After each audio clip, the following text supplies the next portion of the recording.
Hey everyone, welcome to Quarter Mile Farm. Today is Tuesday, October 16, I do believe. Not October. I'm a couple months ahead of time. August 16.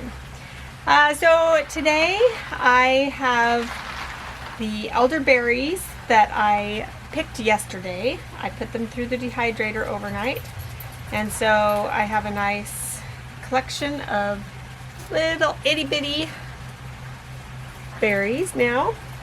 I'm just going to put them in a quart jar to store them. Ended up being a pound of berries, and quite pleased with how many there was. There's a lot more to pick down there too.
Looks like I got maybe a cup and a half of the dehydrated berries, so that's a good start. Gonna plan to go down here soon and pick a lot more of the others, either take a ladder or figure out some other means of reaching them, because if you saw, they're behind a bunch of blackberries that we have to get through. Okay, so I've already been out to the garden and I picked some things for the Every Bit Counts challenge. So we have a zucchini, which I knew I had a zucchini plant in there. I had bought a pumpkin, a darling pumpkin, and it had 4 plants in it.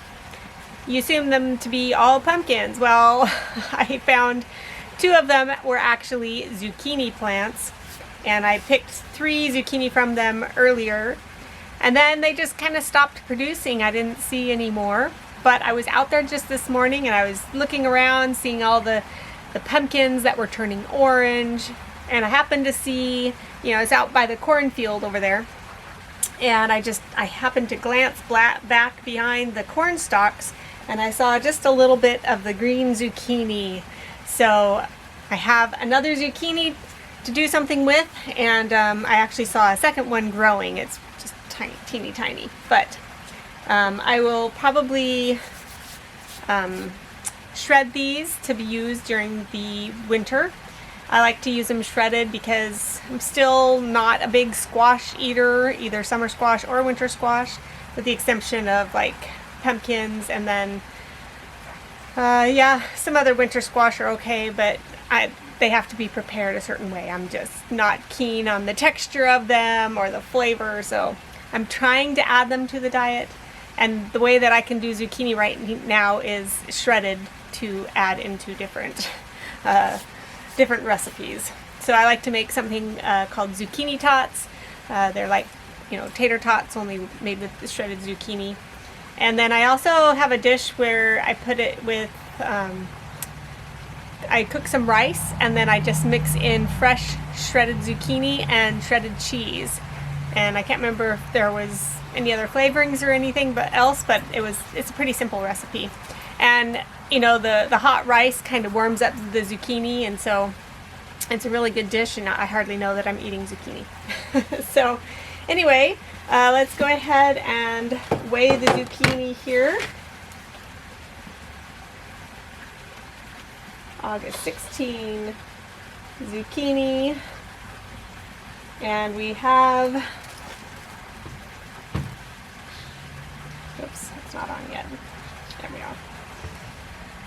2 pounds. Okay. My other zucchinis together combined, I had 3 of them. They were 3 pounds, 5 ounces for the 3. Okay, then out in my boys' little garden where they planted their plants from the Dollar Tree planting kits, we had planted a volunteer squash. It would have been growing just on the line between the pasture and the garden, just coming up from seed. No idea where it came from. I honestly still don't know where it came from, because we've never planted yellow squash here. So or the summer squash, Crookneck. Yeah, so this was growing on it, so now we know it's no longer a mystery volunteer plant. It is a yellow Crookneck summer squash. So picked this just today, and I will likely do the same thing as with that, shredding it, but I may also cut it up to add to a soup or something. It's a really nice small one. Oh, gotta weigh it. So yellow Crookneck, and so that is basically 7 ounces. I'm not doing the 7.7 ounces. Okay, I need a new page. August 16 continued. We have some pickling cucumbers, and not a whole lot today. The other day I picked a whole bunch of them, and so I knew there wouldn't be a whole lot. And this isn't even enough to do another jar at this point. But I went ahead and picked them just because if I wait until all the others are ready, these are going to be pretty big. So I just wanted to keep them kind of small, so I'm just going to wash these and then put them in a baggie in the fridge, and they'll stay fresh enough until I have more cucumbers. So that is 11 ounces. Okay, and then I haven't picked the green beans in a while. You can see I have quite a few there. Oops, that's a lid for elderberries. Come on. There we go. Okay, so let's get these weighed. Oopsie. Got quite a few of these since I haven't picked them for a few days.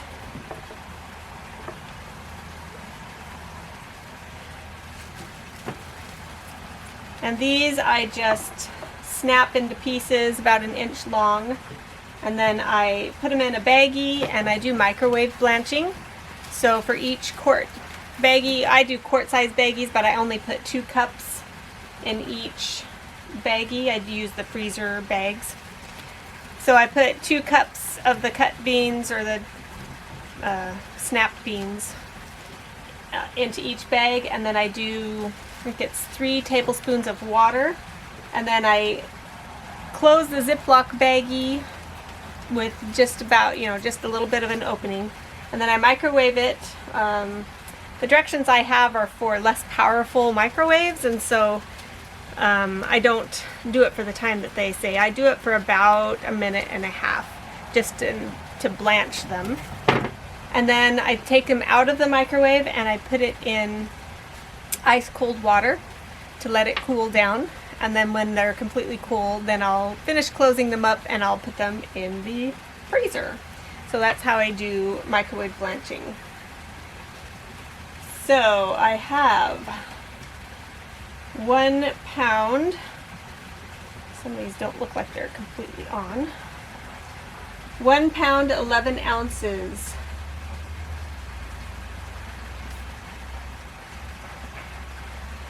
All right, so I'll need to put these up and we'll have a nice bounty for the winter time. Well, yesterday I cleaned out an area of the shop where I had some herbs drying, and some of them were lemon balm.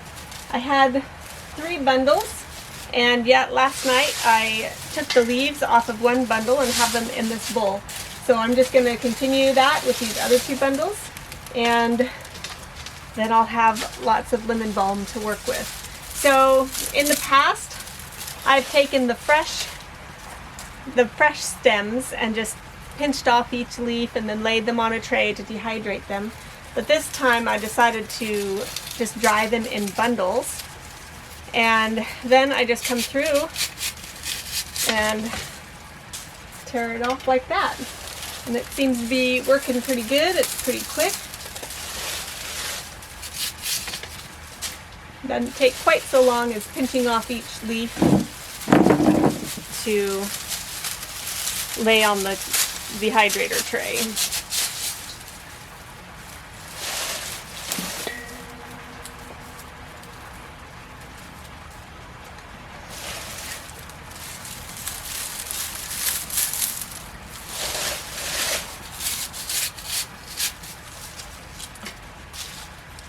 Sometimes we run across a leaf that's a little brown and yellowish. I just pull those out. Those don't look very tasty to me.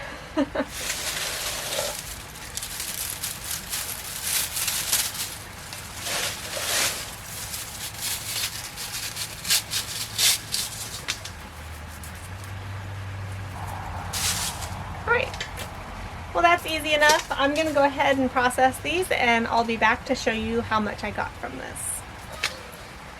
I filled this huge bowl with the lemon balm. That's a lot.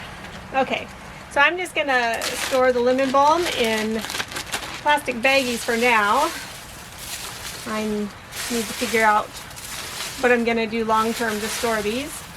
But for now, they're just going in here. I'd like to be able to weigh them.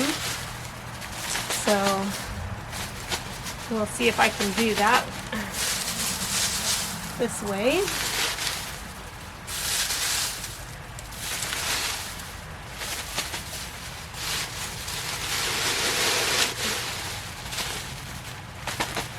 Just gonna crunch them down.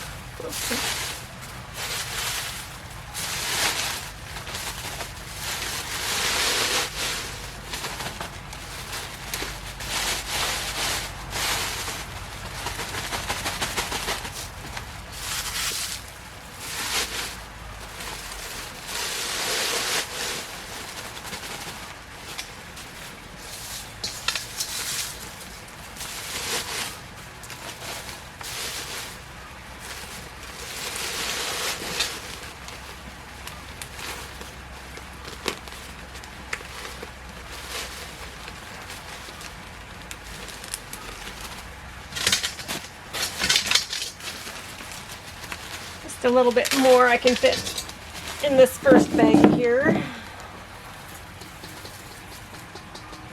There we go.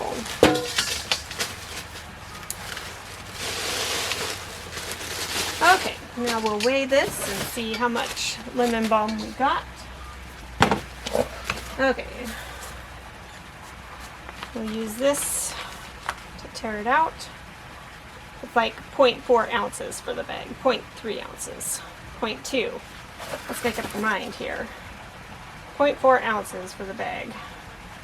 But we'll go ahead and tear that out just to get the most accurate weight possible. So we have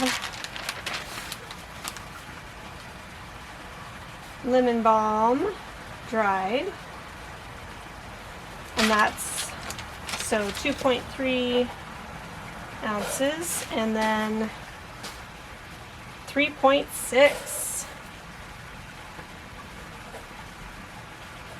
So just under 6 ounces. I'm going to go ahead and put it down as 6 ounces. That's a lot of stuff for just 6 ounces. Also out in the shop I had some comfrey drying. Now most of this I'm going to use as supplement for the chicken feed this winter, just to kind of give them some extra nutrients throughout the winter. But I do want to have some of this in my medicinal pantry, not only to make a comfrey tea out of, but also to make poultices or balms or things like that to use in case of injuries. So comfrey has very good healing properties. It's also called knit bone, for those of you who may have heard of that or who want to know another name for comfrey. And it can be used on wounds to help heal them a lot more quickly. Now you don't want to use it on deep wounds, just smaller wounds. Now I have read different disagreeing opinions about whether or not to ingest comfrey. I've heard no, you don't want to ingest it, but I've also heard of comfrey tea. Now if you do make a tea out of it, I highly suggest not ingesting it a lot. It shouldn't be like a daily tea that you drink. You'll want to just use it as needed for very specific medicinal needs. And that is something that you'll want to research for yourself. Of course, I'm no doctor. You just need to put this out there. You need to do your own research on this and decide whether or not this will work for you. Check with your doctor if you need to. But I know for myself, for my pantry, my medicinal closet or box or whatever, I want some comfrey on hand. So I'm just going to save some of these leaves for that. Okay, I think this will just about do it. About half a bag full. You know, it'll get crunched down into even smaller pieces, but I'm going to go ahead and weigh this and see how much I have. That's 1.7 ounces minus the 0.4 ounce for the bag, so we got about 1.3 ounces of dried comfrey. 1.4 ounces. So I'm just gonna say just about, basically just 1 ounce. Since I'm not keeping track of the points. Okay, I think that about does it for preserving food for today. I think so. And I'll take you out to the garden and show you a couple things out there before we say goodbye. So I'm out here by Gideon and Henry's little garden where they planted their Dollar Tree kits. I just wanted to show you Henry's sunflower. It's so big.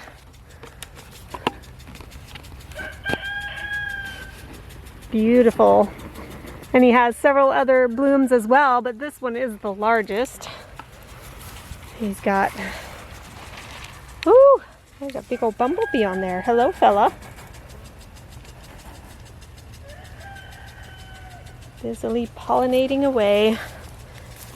And then we have this one over here. And then one is drooping its head. Looks like it's done blooming.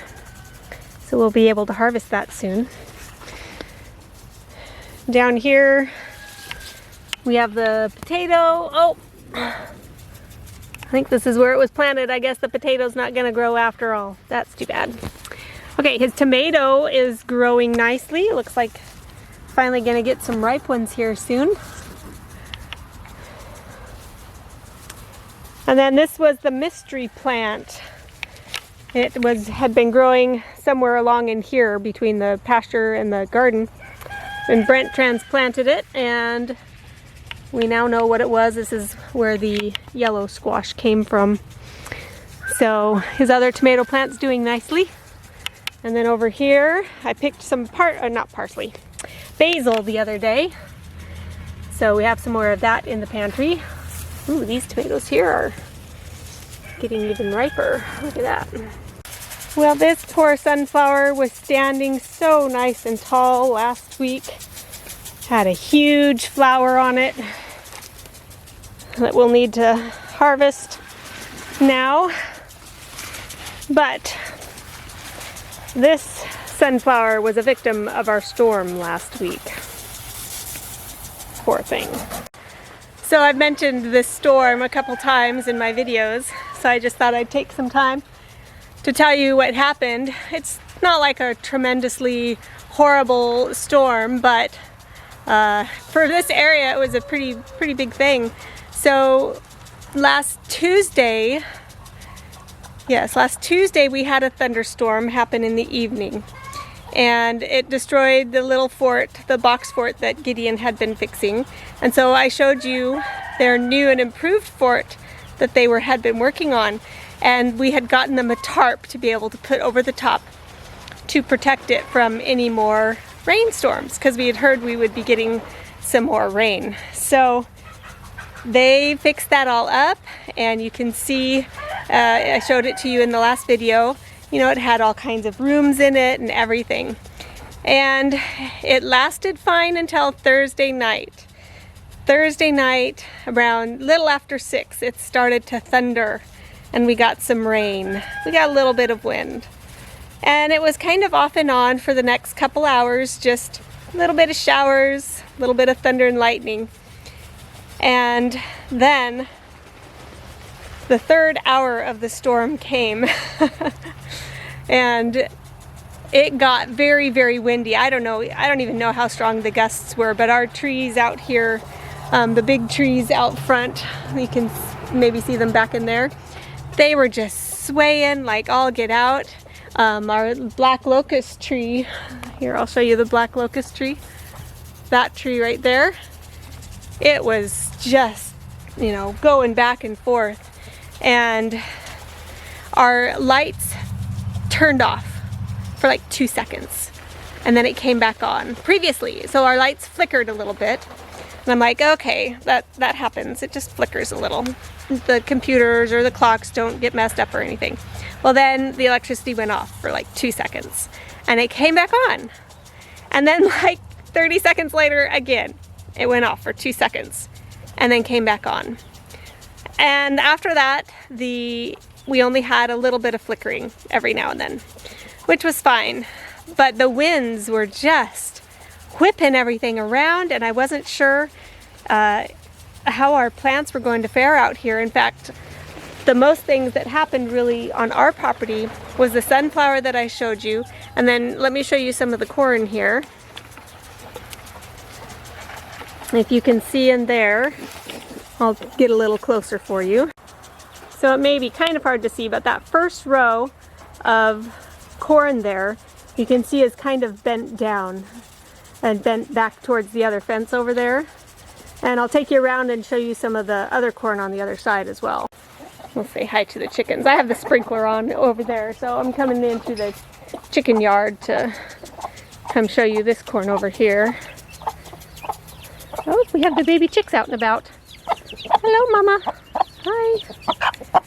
Oh, they're just having fun, running all over the place. Anyway, you can see back over here, you know, back in that area right there, the corn is kind of bent over. Now, most of the corn seems to have straightened back up again. Woo, water. So it doesn't look that bad now, so I'm grateful for that. But we did have some stalks that had been just, you know, leaning heavily. So that was about the worst damage that was done on our property. Ooh, and look, that corn right there looks like it's ready to harvest.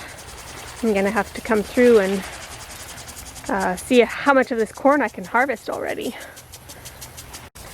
So anyway, we didn't really have a whole lot of damage done on our property, which I was very grateful for, despite the winds. And it was crazy too, because usually the weather comes from this way, and so we were getting winds that way, and that's the way the rain was coming from.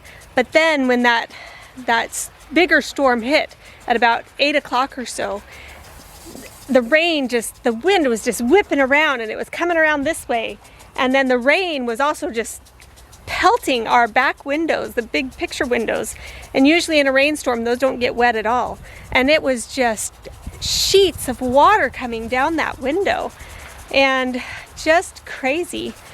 So, you know, usually I enjoy a good thunderstorm. I'm a pluviophobe. No, not pluviophobe. Anyway, I forget the word. Phobe is afraid. Anyway, it's a word that means I love rain. I love a good rainfall. I love a good thunderstorm. I know we don't get the same kind of thunderstorms that, say, people in the Midwest get. Sorry, I have this grass stuff sticking to me. Pluviophile, I think is what it's called. Anyway, love a good storm. And we were eating supper out on the patio when the storm hit shortly after 6, and we were just enjoying it out there.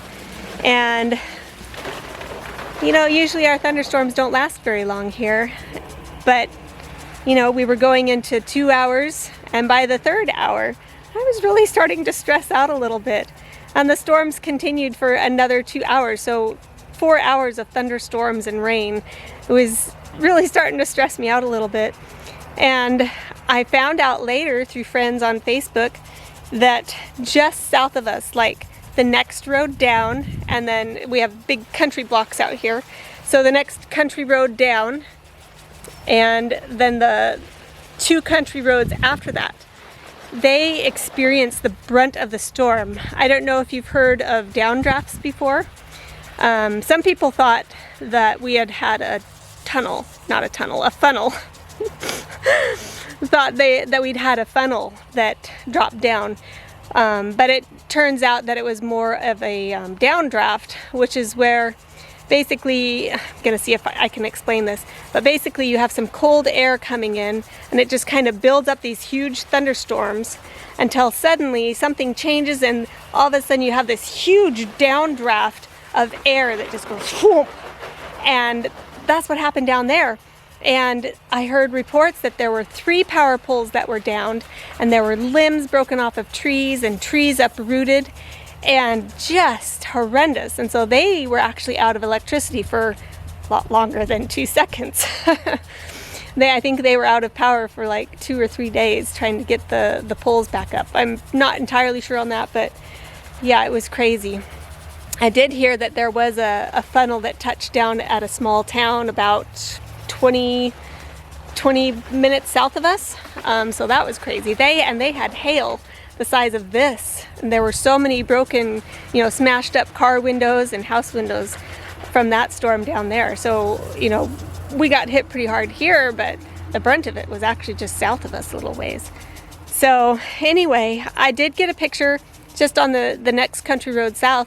There's just this picturesque pasture. It has a creek running through it, and it has a couple willow trees, you know, spaced along it. And the willow tree that was closest by the road was uprooted. And I did get a picture of that. I haven't looked to see how good of a quality it is, but if it's good enough, I'll try to post it in here so you can see this beautiful willow tree just uprooted. So anyway, that's the story of our storm here. I know it's not much compared to other people's storms that they experience, but it's still some excitement for around here. So I am right here by my Mexican sour gherkins, also known as the mouse watermelon cucumbers. And I just wanted to show you, they're not quite ready yet, but let's take a look at them. There's going to be so many of them once they start really producing. But you can see this one right here is starting to get bigger. So I think that's the biggest one that I've seen. Oh, look down here. There's one right now.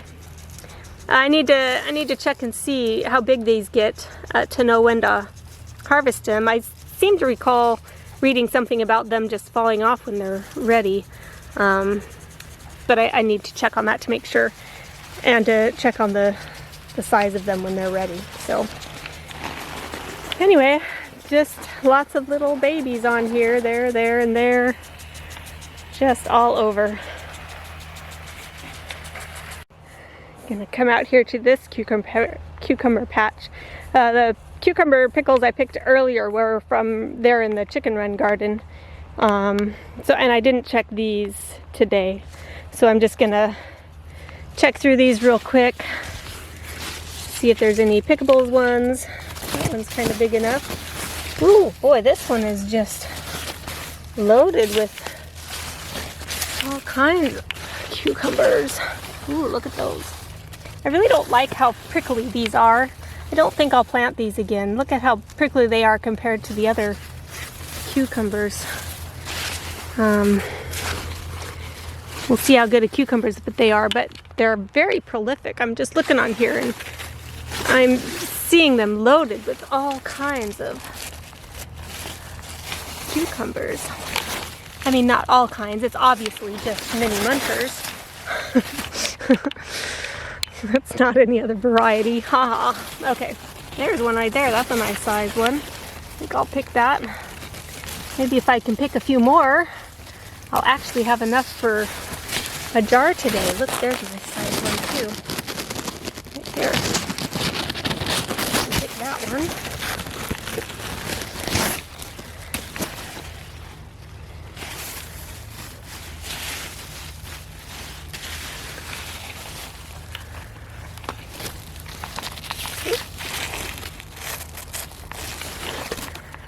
See if there's any more of this size anyway.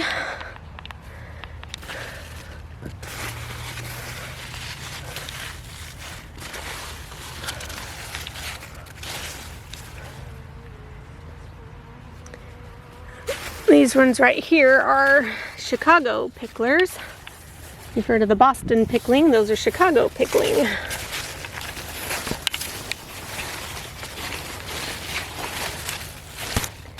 Yeah, oh, there's a nice sized one right there.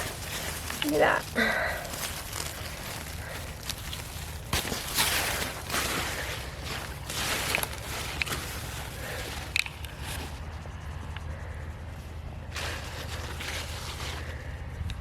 And let's see if the lemon cucumbers are on yet. At least they've started to bloom. So that's a good sign. But looks at this point, just itty bitty tiny baby ones right there.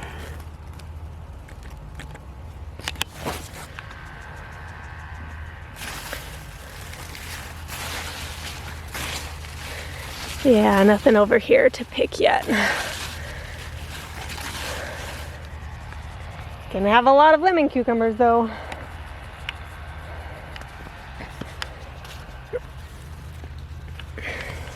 Okay, just gonna check in here real quick to see if I have any more, and then I might be able to go make a jar of pickles. These apples over here are just begging to be picked. I have no idea if they're ready yet or not. But look at those. I don't know, what do you think? I think they look ready. Shall we pick them? Oops. A little bit green on the other side still. Oops, oh well. I guess we're picking them. All right, and my hands are full right now. Let's see if I can get these.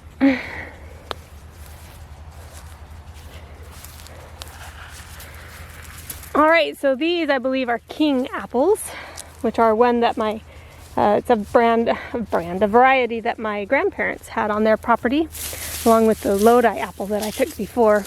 No, not king, that's right. Gravenstein.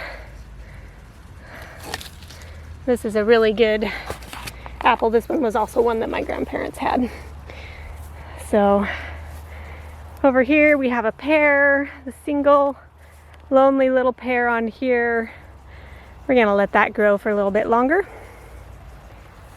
All right, let's go add these and the cucumbers to my list of things that we harvested today. Alright, so here's the extra 4 pickles. I ended up finding another one. So that is 7.5 ounces. So we're going to make this 18 ounces. So, oh, that's 1 pound. 2 ounces. There we go. Pretty good. So I should be able to get a jar of pickles from those. Very cool. Okay, now for the apples. Just going to weigh them. We're just going to round that up to 1 pound. So we have Gravenstein apples, 2 count, and we have 1 pound. Cool. Alright, so that about does it for the Every Bit Counts challenge today and for other activity here at Quarter Mile Farm. It's going to be a warm one today. Next couple of days we're going to be in triple digits again, so hoping I'll be able to find some stuff to harvest. I know of some things that I'll be able to harvest. It's a matter of whether or not I get out early enough in the day to avoid the heat. Anyway, I was able to fill another jar with the pickles the cucumbers that I picked today. So I think this is, let's see, this might be jar number 10. I'm not completely sure if I wrote down those other ones. It's either number 8 or it's number 10. Or maybe it's 11. I don't think I wrote it down.